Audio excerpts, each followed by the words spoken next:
Assalamualaikum warahmatullahi wabarakatuh. Waalaikumsalam warahmatullahi Alhamdulillah.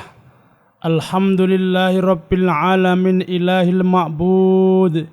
Wassalatu wassalamu ala sirri ainil wujud wa asli kulli mawjud.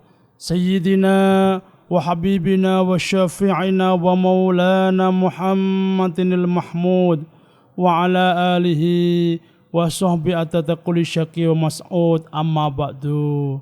Kaum muslimin muslimat yang selalu dirahmati dan berkah Allah subhanahu wa ta'ala, alhamdulillah summa alhamdulillah, pada kesempatan ini Allah terus berkenan memberikan taufik hidayah maunah kepada kita semua sehingga kita diberikan sehat alafiat jasmani rohani. Dan mudah-mudahan kesehatan yang diberikan ini betul-betul kita gunakan dengan sebaik-baiknya, tentunya beribadah kepada Allah Subhanahu wa taala. Maka kesempatan yang baik ini kita sama-sama mengucapkan alhamdulillahirabbil alamin. Shalawat salam semoga tetap dihaturkan kehadiran baginda Nabi besar Muhammad sallallahu alaihi wasallam yang menunjukkan kita minadz-dzulumati ilan nur, dari gelap menuju terang, yakni agama Islam yang kita cintai ini.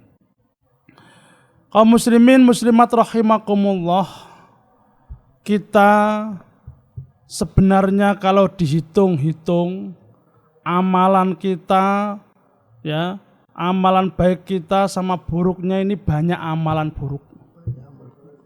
Apalagi umur kita ini dibatasi baina sittin wa sab'in, antara 60 sampai 70.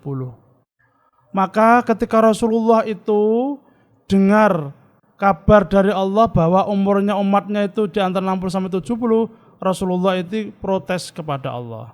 Ya Allah, kenapa umur umatku kok cuma antara 60-70 sedangkan umat-umat terdahulu sampai 100, 150 bahkan 200 bahkan lebih. Kemudian Allah matur, ya Muhammad, ya Rasulullah, wahai utusan Allah, jangan kau getun, ya, jangan kamu nyesel umur umatmu segitu. Ingat, meskipun umur umatmu segitu, tapi aku kasih yang namanya bonus, yang bonus ini mengalahkan umur umat-umat Nabi terdahulu. Jadi kita ini banyak dikasih bonus sama Allah. Nah, utamanya yaitu bonus di bulan suci Ramadan. Maka dalam kesempatan ini kami akan sedikit mengupas tentang hikmah di bulan suci Ramadan.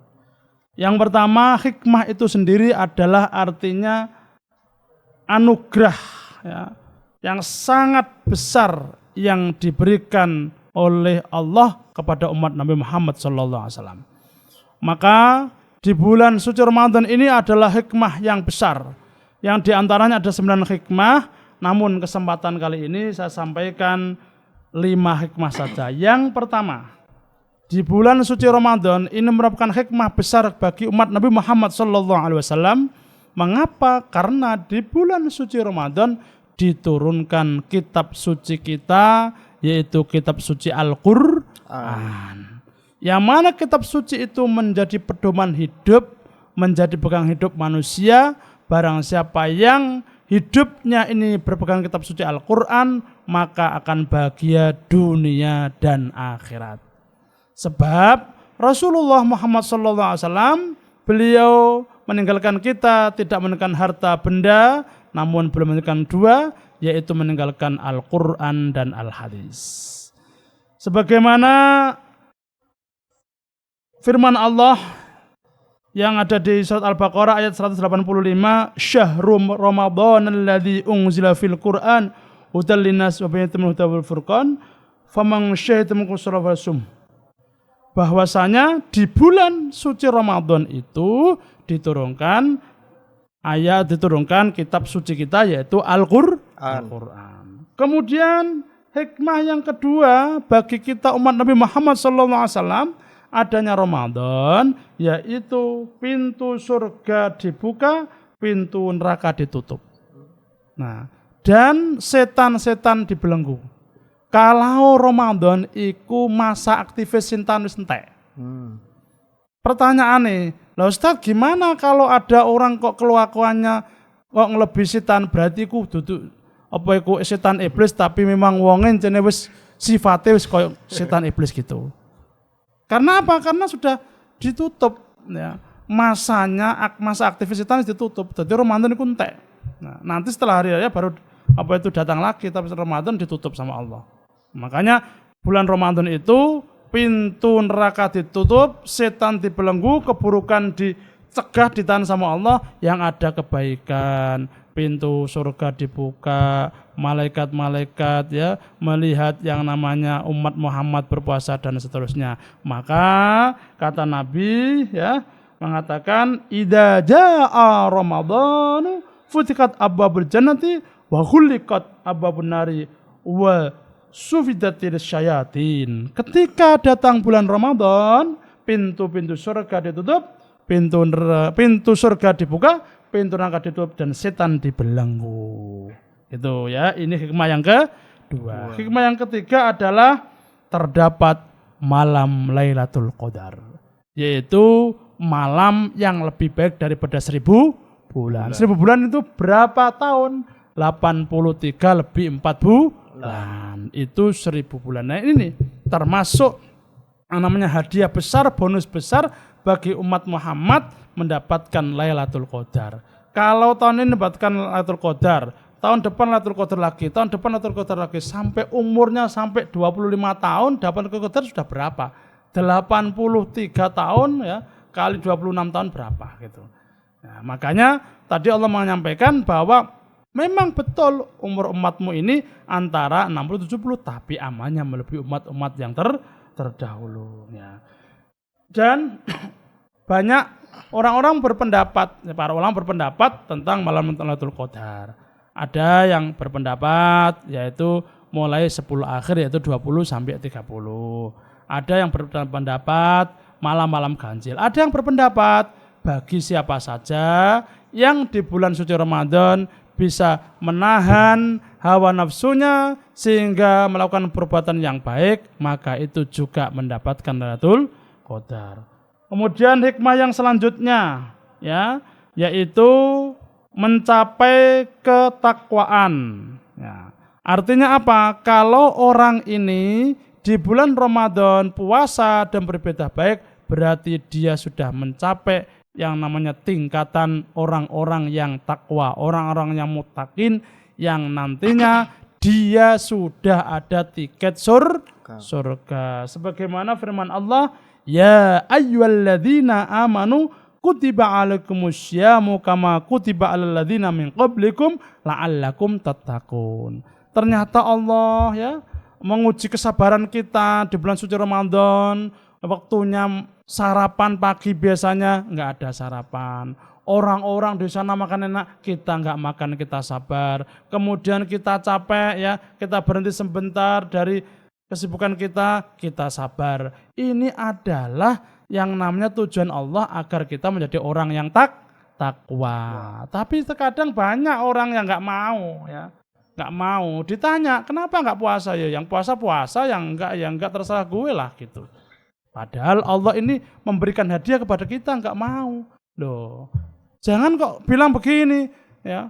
Puasa kok minta dihargai, puasa kok minta dihormati. Bukan minta dihormati, tapi mbok ya ngerti sing nggak poso karena ini bulannya adalah bulan puasa, bulan tirakat, bulan riyadhah, tidak boleh makan. Sebenarnya ya aslinya orang ini makan ya, tidak puasa di bulan Ramadan ini, dia makan seenaknya, ini sebenarnya nggak enak.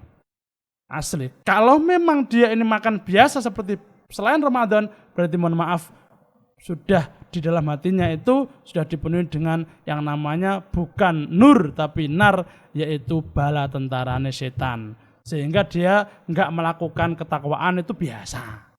Sama seperti orang sholat, nggak sholat biasa. Bukan karena hebat. Buktinya aku nggak sholat sudah kaya, buktinya aku nggak sukses. Ingat, pemberian Allah itu ada dua. Ada pemberian karena Allah ridho, ada pemberian karena Allah ini tidak ridho. Namanya dilulu, dijuju. Dan itu yang timbul bukan nikmat tapi nikmat dari siksa Allah Subhanahu wa taala. Kemudian yang selanjutnya yaitu pengampunan dosa. Nah, ini pengampunan dosa. Sebagaimana sabda Nabi, "Man shoma Ramadhana imanan wa ihtisaban, ghufirallahu ma taqaddama min dzambihi." Ya.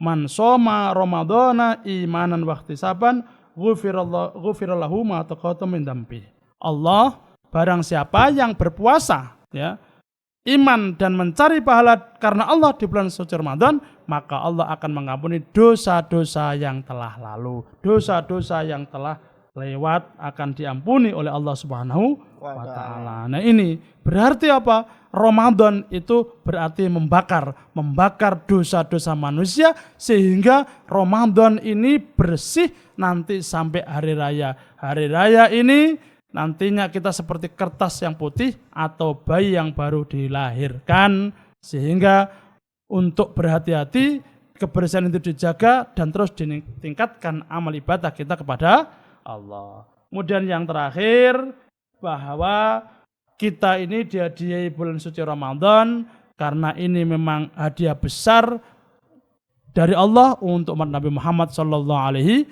wasallam. Ya, Nabi mengatakan kullu amal ibni adama ya yudha'aful hasanatu asyru amsalihha ya, atau bi asyri amsalihha ila sab'i mi'ati dhifin. Qala Allahu ta'ala illa syiyama fa innahu li wa ana jazibihi yada'u syahwatu wa ta'amahu min ajli.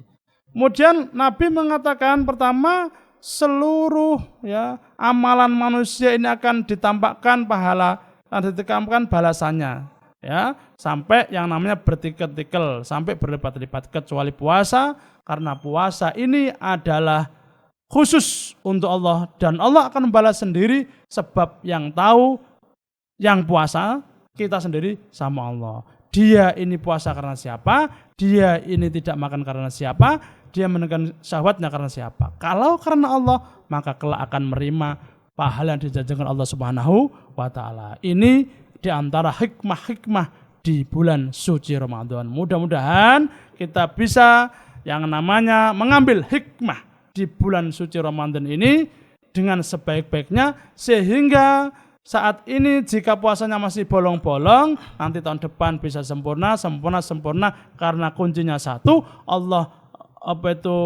mewajibkan puasa kepada kita semua. Ini adalah tujuannya agar kita menjadi orang-orang yang takwa. Mudah-mudahan bermanfaat bagi kami dan juga semuanya, dan mudah-mudahan kita selalu diberikan hidayah untuk selalu melakukan kebaikan dan menjauhkan keburukan. Amin amin ya rabbal alamin. Silakan jika ada yang mau bertanya. Saya mau tanya Ustadz. Ya. Tadi kan dijelaskan bahwa hikmah di bulan Ramadan tuh ada namanya malam Lailatul Qadar. Nah, itu mengetahui kalau malam itu malam Lailatul Qadar itu gimana Ustaz? Ya. Banyak keterangan. Tapi yang banyak dipegangi oleh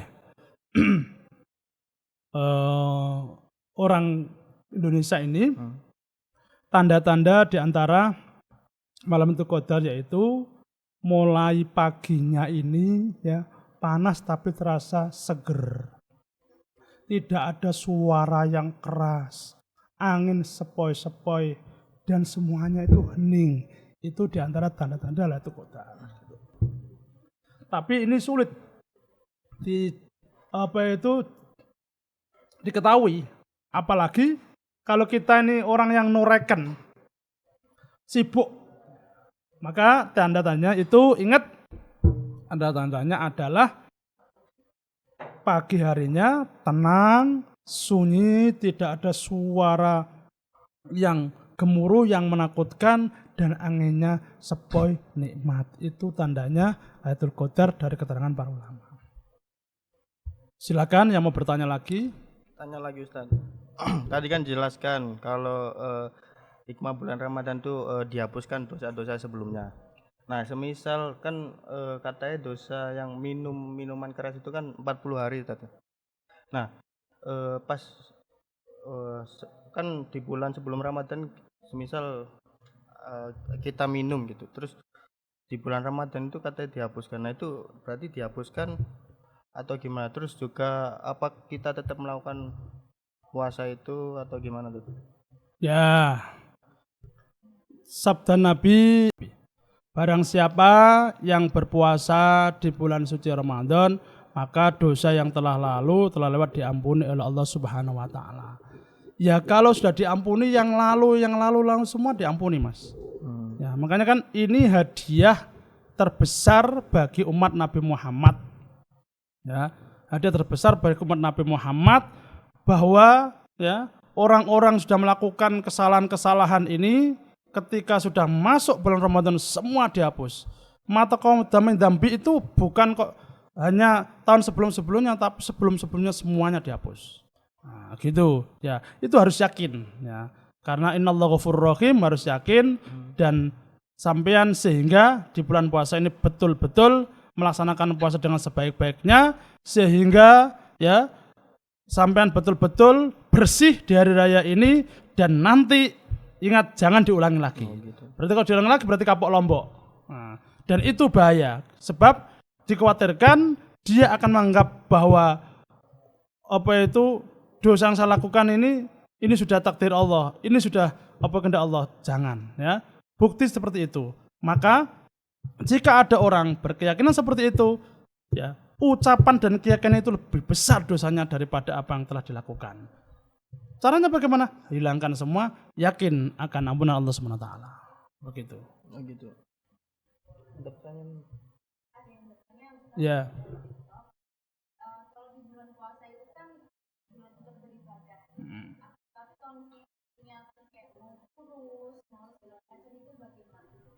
Mau apa? Mau kurus, diet. Gitu.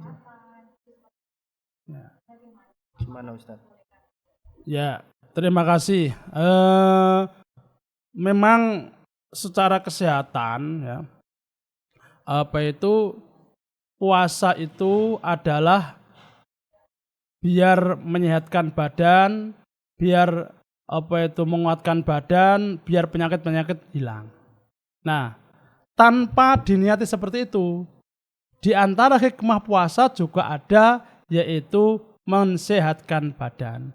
Sehingga Nabi dawuh sumu tasihu, berpuasalah maka kamu akan sehat. Jangan usah diniati itu, tapi niatkan karena iman dan wahtisaban, perintah dan mencari pahala dari Allah, nanti ya itu akan ikut sendiri karena itu juga masuk dalam daripada hikmah bulan suci Ramadan. Gitu, Mbak. Jadi alangkah baiknya diniati perintah Allah dan karena Allah, karena itu akan ikut sendiri.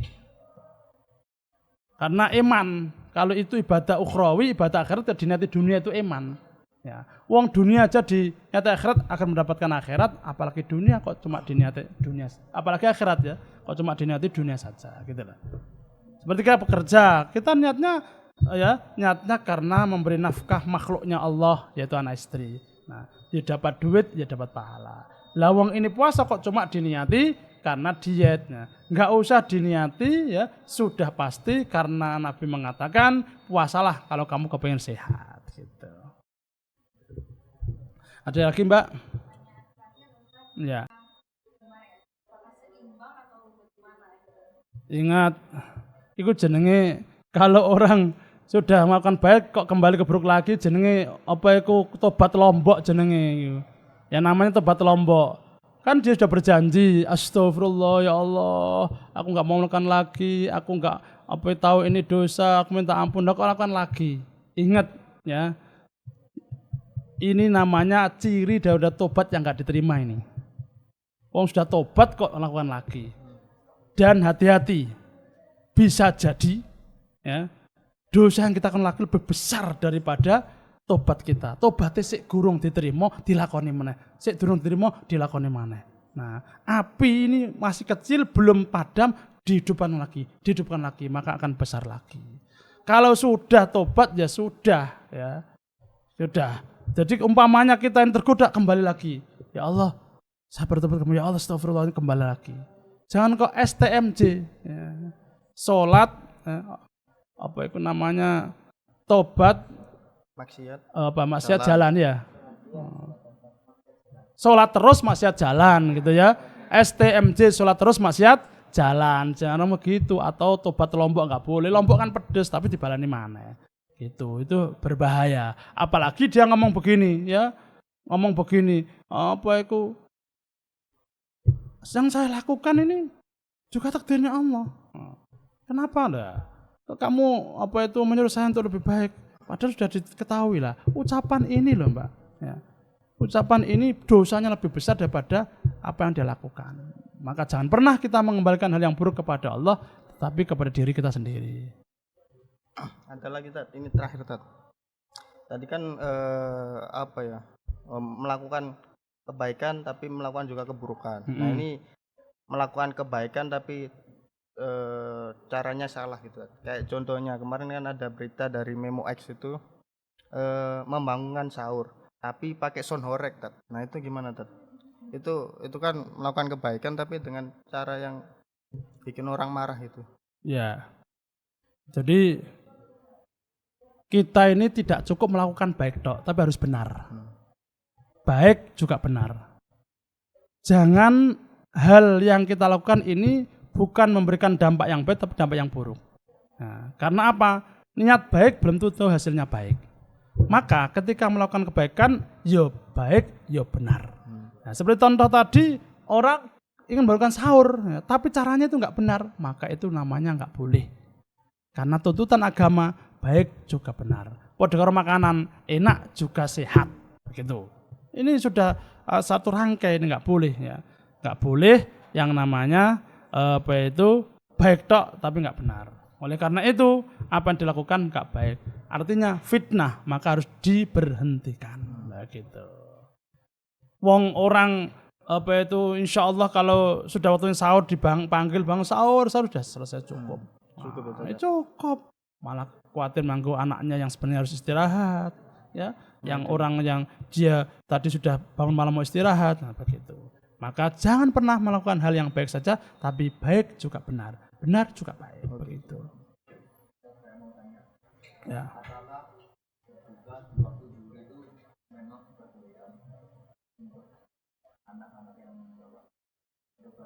Oh ya, di kebiasaan di Indonesia ini anak yang belajar itu diukur zuhur.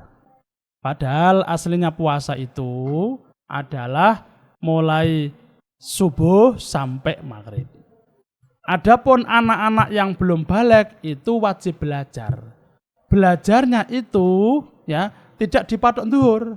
Ya, kalau bisa jam 10 ya jam 10 nanti puasa lagi. Kalau bisa jam 11 buka sebentar nasi puasa lagi. Bisa jam 12 ya 12. Jam 3 ya 3. Seperti itu.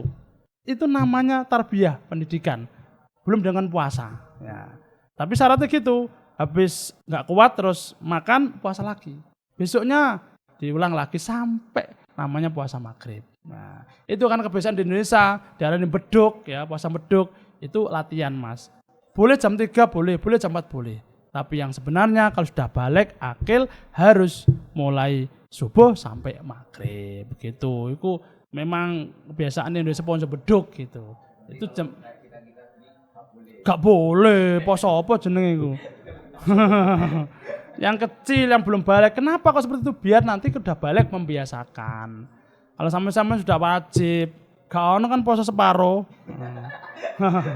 Puasa separuh nggak ada ya. Kalau puasanya lewat isya gitu Tat. Bangunnya isya gitu gimana? Ya, jadi puasa sebelum diwajibkan di Ramadan itu di umat Nabi Muhammad yaitu kita juga sudah dilakukan oleh nabi-nabi terdahulu. Yaitu umatnya Nabi Musa dulu puasa sampai 40 hari. Terus umatnya ya ada yang melakukan puasa itu sehari bahkan sampai sehari semalam.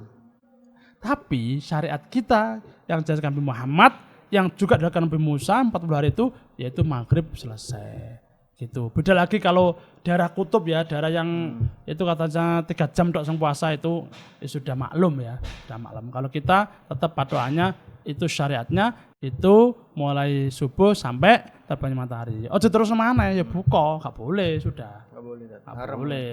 Iya, itu sudah aturan syariat. Ya. Itu Mas. Sudah. Ada yang bertanya?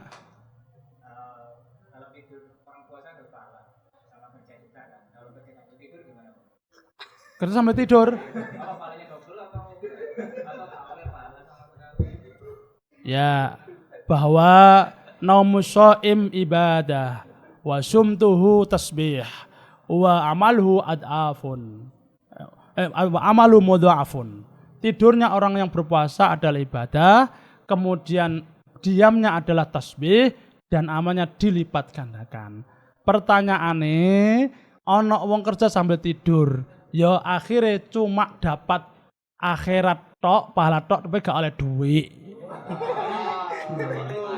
Lah iya, lah wong kita ini kan masih hidup di dunia, ya butuh duit, ya butuh pahala. Robbana atina fid dunya hasanah wa fil akhirati hasanah. Yo senene juragane.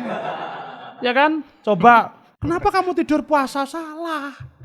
Ya, itu apa itu betul. Puasa itu tidur pahala. Ya kayak kucingnya turun terus. Gak usah nyebut gawe begitu ya.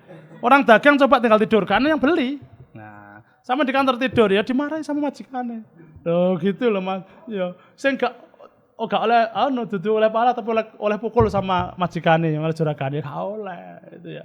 Tetap harus kerja juga hati-hati, jangan sampai kerja itu sampai mencampaikan sehingga bosan dibatalkan. Contohnya itu tukang bangunan, hati-hati banyak di kita ini tukang bangunan itu gak poso kabeh ya. Alasannya kenapa? Alasannya karena menafkahi anak istri. Ya nafkah. Maka ada saya BNI itu ternyata kerjanya mulai jam 8 sampai jam 2 loh BNI. Tutup sudah jam 2. Saya tanya, kenapa Mbak? Selama Ramadan dari dulu seperti itu. Hebat itu.